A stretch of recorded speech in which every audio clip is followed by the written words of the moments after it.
धन्यवाद। अनाउंसमेंट। माननीय सदस्यों, हमारे लिए जीवन का सुअवसर है कि सदन में हम माननीय leader of opposition Shri Mallikarjun खड़गे जी के साथ बैठते हैं।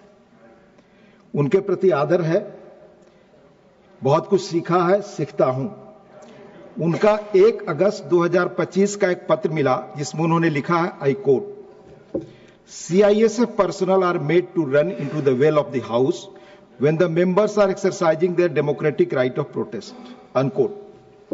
चूंकि चेयर और लीडर ऑफ अपोजिशन के बीच पत्र प्रिविलेज्ड कम्युनिकेशन की कैटेगरी में आते हैं, इसलिए उन्हें मेरे ध्यान में आने से पहले मीडिया में जारी करना कितना उचित है, यह उनके और आप सभी के कॉन्शियस विवेक पर छोड़ता हूं। Please please please make it good. No, यह चिंताजनक तथ्य है कि please listen, please listen, please listen, please listen, Jairam ji please listen, please listen, please listen chair पक्ष, प्लीज प्लीज प्लीज प्लीज, नहीं प्लीज, मुझे अपनी बात चेयर की रखने दीजिए।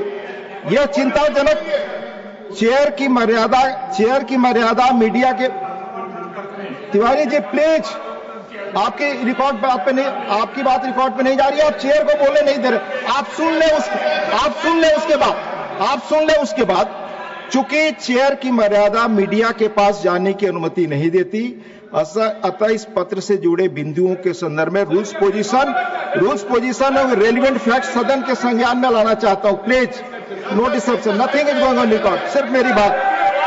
यह चिंताजनक तथ्य है कि मौजूदा सत्र में लगातार डिसरप्शंस की घटनाएं हो रही हैं। चेयर द्वारा हमें पूरा पढ़ लेने दीजिए, मैं एलओपी को बोलने दूं। आप सीट पे जाए नासिर जी, मैं एलओपी को बोलने दूंगा। मेरी बात तो कहने दीजिए, मेरी बात कहने दीजिए, मैं एलओपी को बोलने दूंगा। मैं माननीय एलओपी को बोलने दूंगा। मेरी बात आप सुन ले, मैं माननीय एलओपी को बोलने दूंगा, पहले मेरी बात आप पूरी सुन ले चेयर की। प्लीज प्लीज प्लीज, जरूर प्लीज। यह चिंताजनक तथ्य है कि मौजूदा सत्र में लगातार डिसरप्शंस की घटनाएं हो रही हैं। चेयर द्वारा बार बार की गई अपील के बावजूद कई माननीय सदस्यों ने रूल 235 और रूल 238 के प्रावधानों को विलफुली वायलेट कर सदन को बाधित किया। इसी 28 जुलाई को YSRCP के एक सदस्य बोल रहे थे तो कुछ सदस्यों ने दूर से अपनी सीटों से उठकर उनके पास जाकर उनको बोलते हुए माइक पर डिस्टर्ब किया। प्लीज प्लीज, नहीं, कोई आपकी तरफ से आवाज नहीं आनी चाहिए। प्लीज, सदन को हम सबको मिलकर गरिमा के साथ चलाना है। आप मेरी बात सुने प्लीज। क्या यह उस सदस्य के विशेषाधिकार या बोलने के अभिव्यक्ति के अधिकार का हनन नहीं था? 31 जुलाई को एक माननीय मंत्री देश के लिए महत्वपूर्ण विषय पर सुओ मोटो बयान दे रहे थे। तब सदन के कुछ माननीय सदस्यों द्वारा उनके पास जाकर लगातार नारेबाजी हुई, व्यवधान किया गया। क्या इससे जनता को जानकारी देने का संसद का एक महत्वपूर्ण काम बाधित नहीं हुआ? 1 अगस्त को ही आपके एक माननीय सदस्य एक बहुत महत्वपूर्ण विषय पर 0 आवर में अपनी बात रख रहे थे। एक अन्य माननीय सदस्य ने दूर से अपनी सीट से जाकर उनके माइक के पास ऊंची आवाज में नारे लगाकर उन्हें बाधित किया। 25, 28, 29, 31 जुलाई और 1 अगस्त को घटित इस तरह की घटनाएं पार्लियामेंट्री रिकॉर्ड्स में दर्ज हैं।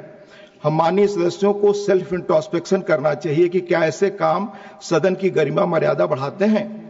जैसा कि आप सभी जानते हैं, सदन का वह एरिया जिसे आम भाषा में वेल कहते हैं, उसकी एक सैंक्टिटी है और वहां पर एंट्री रेगुलेटेड है। वहां जाकर नारे लगाना, सदन की कार्यवाही बाधित करना सर्वथा अनुचित है। उस स्थान की सैंक्टिटी वायलेट करना सदन की गरिमा गिराने जैसा है।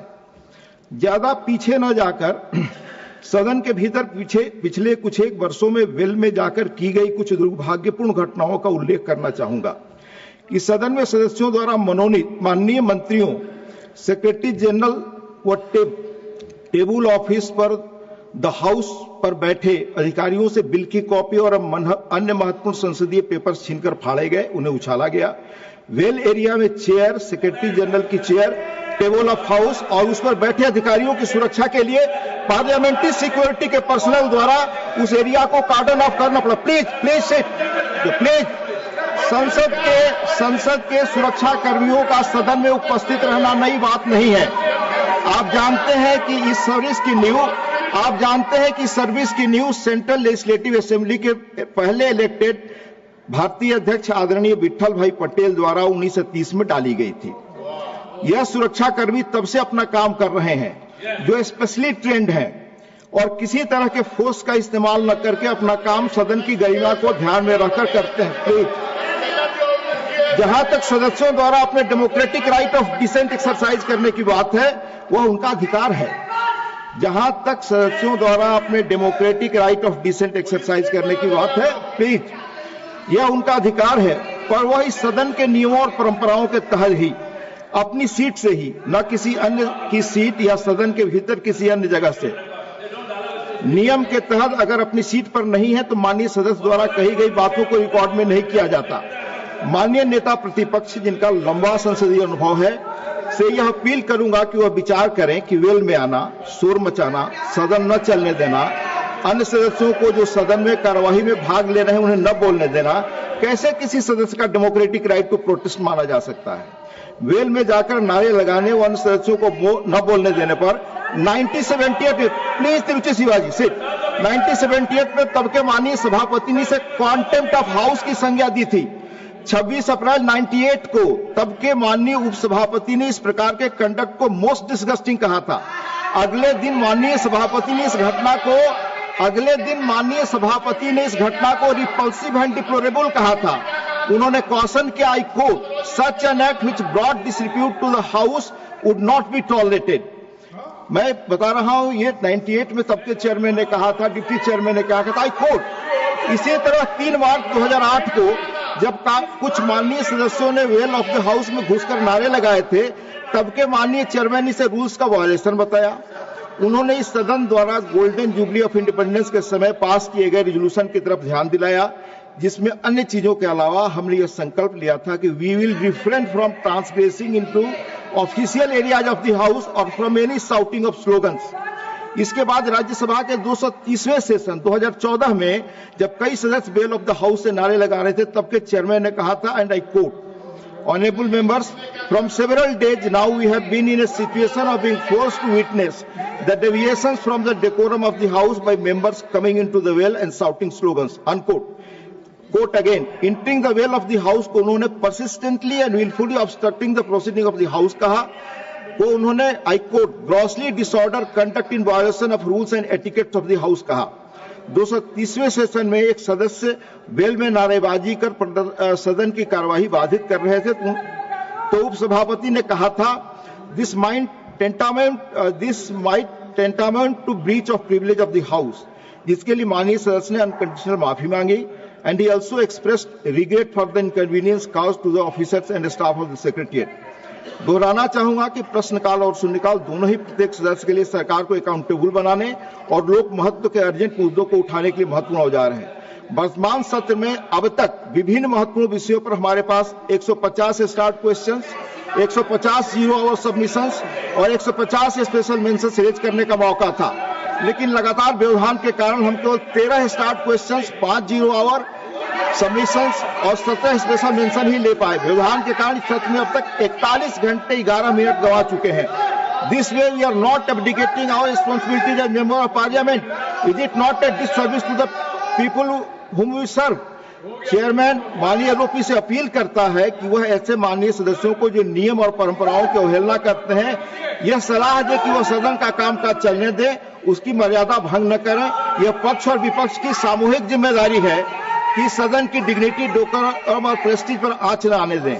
पुनः आप सभी सदस्यों से आग्रह है कि आप सभी बहस में भाग लें, सदन को बिना बाधा चलने दें। हमारी सामूहिक जिम्मेदारी कामकाज मर्यादा आचरण से इस मुल्क में लोकतंत्र की जड़ें गहरी होंगी। अंत में देश के पहले प्रधानमंत्री, लेट मी कोट, देश के पहले प्रधानमंत्री पंडित जवाहरलाल नेहरू की कही बात। अंत में प्लीज अपनी सीट पर जाएं। अंत में देश के पहले प्रधानमंत्री पंडित जवाहरलाल नेहरू की कही बात 14 अगस्त 1958 में इसी सदन में कोट करते हुए अपनी बात खत्म करूंगा। I quote Pandit Jawaharlal Nehru ji, Parliament does set some kind of an example to the rest of the country as we behave here to each other, towards our work, towards the general public, so to some extent others will behave elsewhere, whether in the state legislatures or in the many other organs of self-government that exist in the country, right way down to that foundation of our democracy, the panchayats in the villages. पंडित जी का coat पढ़ रहा हूं, पढ़े आप चुप रहें. When the panchayats will be affected by this poll we set in the sovereign Parliament of India, therefore we on all of us rests this great responsibility, not only to behave as we should behave, but to remember always that a million eyes are upon us, and we may not do something that brings the slightest discredit on Parliament or set a wrong line before the people. Thank you माननीय लोपी. Please आप लोग seat पे, मैं माननीय लोपी को बोलने की इजाजत दूंगा. आप सब सीट पे जाएं, आप सभी सीट पे जाएं. आप चेयर पे आरोप लगाएंगे.